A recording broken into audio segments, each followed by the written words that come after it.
So in this video, we're going to look at the quadratic formula and the discriminant.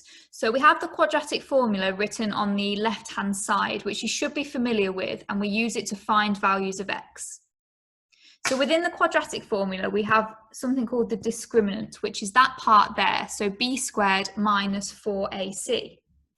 And this can either be positive, 0, or negative. So this is going to tell us whether the quadratic equation has two real roots, one real root, or no real roots. So we write the discriminant either as a large capital D or as this triangle. So if b squared minus 4ac is greater than 0, what this tells us is our quadratic has two real roots. If b squared minus 4ac equals 0, this tells us that our quadratic has one real root. And if the discriminant, b squared minus 4ac, is less than 0, then it has no real roots. So we can use graphs to illustrate this. So if we have a look at the first case, for a quadratic to have two real roots, it needs to cross the x-axis twice. So it's going to look something like that. If we look at the second case, if it's equal to 0, our quadratic is going to touch the x-axis, so that is going to give us one root. And then if our quadratic has no real roots, it's going to not touch the x-axis at all. Okay, so we might get asked a question where we're given a quadratic. So this is the quadratic that we're going to be working with. Now, if we think about the general form for a quadratic, it's written like this. So in this case, a is minus 2, b is minus 1, and c is 15. So we want to know how many roots this equation has. So we're going to take the discriminant and we're going to substitute our a, b, and c values into it.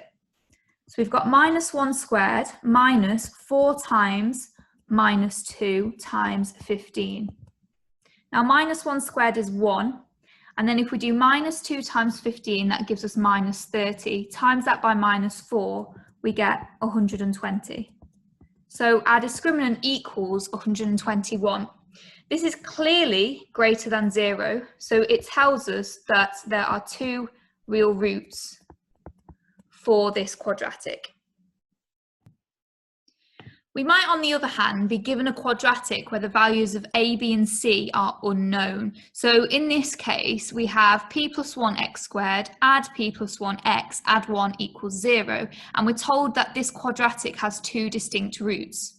So part A is asking us to show that p squared minus 2p minus 3 is greater than 0.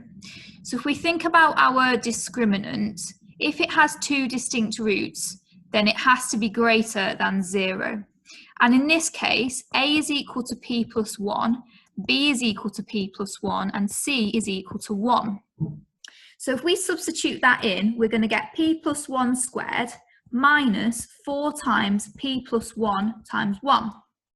And multiplying that out is going to give p squared plus 2p plus 1 minus 4p minus 4. And simplifying that is going to give p squared minus 2p minus 3. And again, we know it's greater than 0 because they've told us that there are two distinct roots. So part B is saying, hence find the range of possible values for p.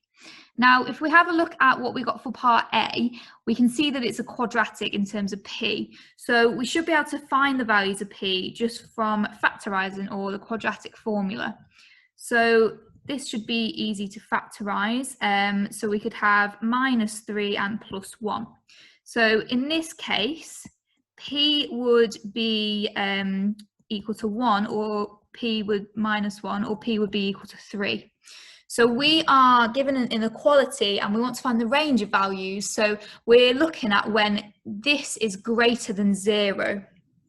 So if we think about a graph, for example, we're looking at this section because this is the section that is greater than 0. So in that case, p would have to be smaller than minus 1 and p would have to be greater than 3. So that would be our range of possible values for P.